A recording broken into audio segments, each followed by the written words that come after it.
ಯಾರದ್ದೋ ತಪ್ಪಿಗೆ ಇನ್ಯಾರಿಗೋ ಶಿಕ್ಷೆ ಅಂತಾರಲ್ಲ, ಆ ಮಾತು ಅಕ್ಷರಶಃ ಸತ್ಯ ಎನ್ನುವಂತಹ ಘಟನೆ ಈಗ ಬೆಳಕಿಗೆ ಬಂದಿರುವಂಥದ್ದು. ತಾವು ಮಾಡಿದ ತಪ್ಪನ್ನ ಮುಚ್ಚಿ ಹಾಕಿಕೊಳ್ಳೋಕೆ ಕೆಲವರು ಎಷ್ಟರ ಮಟ್ಟಿಗೆ ಹೋಗಬಲ್ಲರು ಅನ್ನೋದಕ್ಕೆ ಇದು ಬೆಚ್ಚಿ ಬೀಳಿಸುವ ಉದಾಹರಣೆಯಾಗಿದೆ. ಸ್ನೇಹ, ಸಂಬಂಧ, ಕುಟುಂಬದ ಬಾಂಧವ್ಯ ಯಾವುದನ್ನು ಕೂಡ ಲೆಕ್ಕಿಸದೆ ರಕ್ತ ಸಂಬಂಧಿಯನ್ನೇ ಬಲಿ ಪಡೆದಿದ್ದಾರೆ. ಚಿಕ್ಕಬಳ್ಳಾಪುರ ಜಿಲ್ಲೆಯಲ್ಲಿ ನಡೆದಂತಹ ಈ ಭೀಕರ ಕೃತ್ಯ ಜನರನ್ನ ಬೆಚ್ಚಿ ಬೀಳಿಸಿದೆ. ಸಹೋದರ ಸಂಬಂಧಿಯ ಜೊತೆ ಸೇರ್ಕೊಂಡ ನಾದಿನಿಯೊಬ್ಬಳು ತನ್ನ ಅತ್ತಿಗೆಯನ್ನೇ ಬರ್ಬರವಾಗಿ ಕೊಲೆ ಮಾಡಿರುವಂಥದ್ದು. ಅಷ್ಟಕ್ಕೂ ಏನಿದ್ ಪ್ರಕರಣ, ಯಾಕೆ ಕೊಲೆ ಮಾಡಿದ್ರು ಅಂತ ನೋಡ್ತಾ ಹೋಗೋದಾದ್ರೆ, ನೀವೀಗ ಟಿವಿ ಸ್ಕ್ರೀನ್ ಮೇಲೆ ಏನು ಗಮನಿಸ್ತಾ ಇದ್ದೀರಾ, ಇವರ ಹೆಸರು ಭವ್ಯ. ಚಿಕ್ಕಬಳ್ಳಾಪುರ ನಗರದ ಕಂದವಾರದ ಬಾಪೂಜಿ ನಗರದ ನಿವಾಸಿಯಾಗಿರ್ತಾರೆ. ಜೀವನ ಸರಾಗವಾಗಿ ಸಾಗಿಸ್ತಾ ಇದ್ದ ವೇಳೆ ಪ್ರೇಮದ ಬಲೆಗೆ ಬೀಳ್ತಾರೆ. ಪ್ರಿಯಕರನ ಜೊತೆಗಿನ ಆತ್ಮೀಯ ಕ್ಷಣ, ವಿಡಿಯೋ ಮತ್ತು ಫೋಟೋಗಳು ಮತ್ತೊಬ್ಬನ ಕೈ ಸೇರಿದ್ದೇ ಈ ಇಡೀ ದುರಂತಕ್ಕೆ ಕಾರಣ ಅಂತ ಹೇಳಲಾಗ್ತಾ ಇದೆ.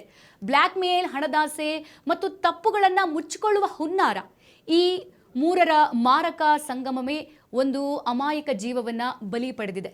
ಅತ್ತಿಗೆಯ ನೆತ್ರು ಹರಿಸಿ ಕುಟುಂಬದ ಮಾನ ಮರ್ಯಾದೆಯನ್ನ ಮಣ್ಣು ಮಾಡಿದ ಭಯಾನಕ ಕೃತ್ಯ ಚಿಕ್ಕಬಳ್ಳಾಪುರದಲ್ಲಿ ಈಗ ಬೆಳಕಿಗೆ ಬಂದಿರುವಂಥದ್ದು.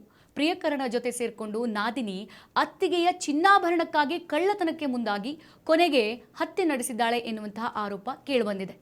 ಅತ್ತಿಗೆಯ ಚಿನ್ನಾಭರಣ ಕದಿಯೋಕೆ ಈ ಸ್ಕೆಚ್ ಅನ್ನು ಹಾಕಲಾಗಿದೆ. ಅತ್ತಿಗೆಯನ್ನೇ ನಾದಿನಿ ಹತ್ಯೆ ಮಾಡಿರುವಂತಹ ಘಟನೆ ಇವತ್ತು ನಾವು ಕೇಳ್ತಾ ಇರುವಂಥದ್ದು. ಪ್ರೇಮವೇ ಕೊಲೆಗೆ ಕಾರಣವಾಯ್ತಾ? ಹಾಗಿದ್ರೆ ಖಾಸಗಿ ಫೋಟೋ, ವಿಡಿಯೋ ಸೋರಿಕೆಯಾದ ಬೆನ್ನಲ್ಲೇ ಇಲ್ಲಿ ಅತ್ತಿಗೆಯನ್ನ ನಾದಿನಿ ಹತ್ಯೆ ಮಾಡಿರುವಂಥದ್ದು. ಎಂತೆಂಥ ಘಟನೆಗಳು ನಡೆಯುತ್ತೆ ಅಂತ ಅಂದರೆ ಬಹಳ ದುರಂತದ ವಿಚಾರ. ಹಣದಾಸಿಗೆ ಕೊಲೆ ಮಾಡಿರೋದು ನೋಡಿದ್ದೀವಿ, ಆದರೆ ಇಲ್ಲಿ ಫೋಟೋ, ವಿಡಿಯೋ ಸಿಕ್ಕಿದೆ ಮತ್ತೊಬ್ಬನ ಜೊತೆ ಇರೋದು ಅಂತ ಹೇಳಿಬಿಟ್ಟು ಇಲ್ಲಿ ಚಿನ್ನದ ಒಂದು ಆಸೆಗೆ ಅತ್ತಿಗೆಯನ್ನೇ ಕೊಲೆ ಮಾಡಿರುವಂಥದ್ದು. ಭವ್ಯ ಟಿವಿ ಸ್ಕ್ರೀನ್ ಮೇಲೆ ಗಮನಿಸ್ತಾ ಇದ್ದೀರಾ, ಆಕೆಯ ಪ್ರಿಯತಮ ಚಿಕ್ಕಬಳ್ಳಾಪುರ ನಗರದ ಕಂದವಾರದ ಬಾಪೂಜಿ ನಗರದ ನಿವಾಸಿಯಾಗಿರ್ತಾರೆ. ಇವರು ಜೀವದ ಸರಾಗವಾಗಿ ಸಾಕ್ತಾ ಇದ್ದಂಥ ವೇಳೆ ಪ್ರೇಮದ ಬಲೆಗೆ ಬೀಳ್ತಾರೆ. ನೋಡಿ, ಪ್ರೇಮ ಯಾವ್ಯಾವ ಟೈಮಲ್ಲಿ ಬೀಳುತ್ತೆ ಅಂತ ಹೇಳಿ, ಲವ್ ಇಸ್ ಬ್ಲೈಂಡ್ ಅಂತೀವಿ. ಯಾವ ವಯಸ್ಸಲ್ಲಿ ಬೇಕಾದರೂ ಪ್ರೀತಿ ಆಗ್ಬೋದು. ಹೀಗೆ ಇವರಿಗೂ ಕೂಡ ಮದುವೆ ಆದಮೇಲೆ ಪ್ರೀತಿ ಆಗಿದೆ.